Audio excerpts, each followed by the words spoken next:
ভারত কি একনায়কতন্ত্রে পরিণত হচ্ছে? এমন শিরোনামে গত ফেব্রুয়ারিতে ইউটিউবে একটি ভিডিও প্রকাশ করেছিলেন দেশটির বর্তমান সময়ের জনপ্রিয় ইউটিউবার ধ্রুব রাঠি। ভিডিওটি দেখেছেন কোটি কোটি মানুষ। কিভাবে এত জনপ্রিয় হলেন 29 বছরের ধ্রুব রাঠি?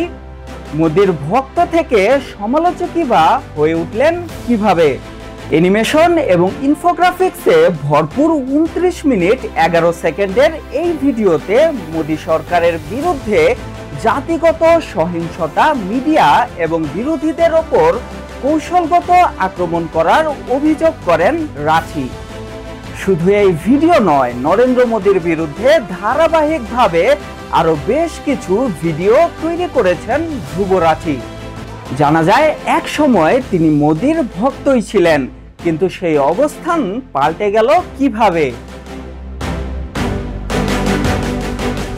2011 সালে তৎকালীন ক্ষমতাসীন কংগ্রেস নেতাদের বিরুদ্ধে দুর্নীতির অভিযোগে ভারত জুড়ে আন্দোলন শুরু হয়।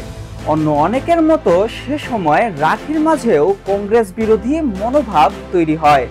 তাই 2014 সালে মোদিকে স্বাগত জানিয়েছিলেন তিনি, কিন্তু এক বছরের মাথায় বিজেপি ও মোদিকে নিয়ে তার মনোভাব বদলাতে শুরু করে।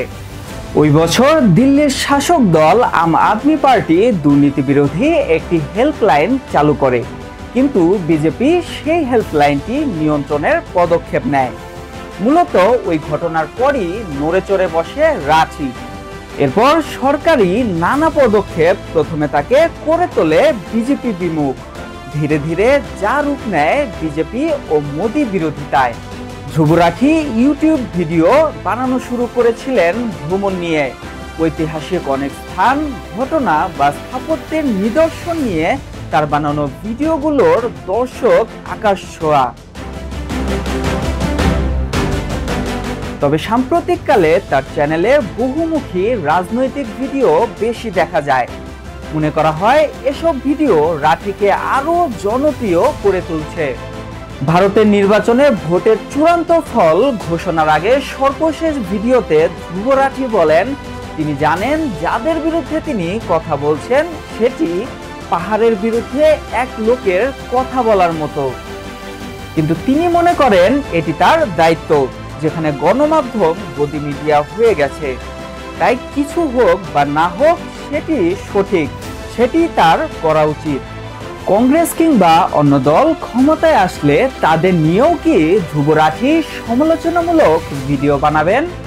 ধ্রুব তার ভিডিওতে বলেন এ বিষয়ে সন্দেহ করার কোনো অবকাশ নেই। যতদিন দেশ স্বর্গ না হচ্ছে ততদিন আওয়াজ তুলবেন তিনি। যে সরকারি ক্ষমতায় থাকুক তাকে প্রশ্ন করবেন। দিন শেষে তিনি যা করেন তা চালিয়ে যাওয়া ছাড়া তার আর কোনো পথ নেই।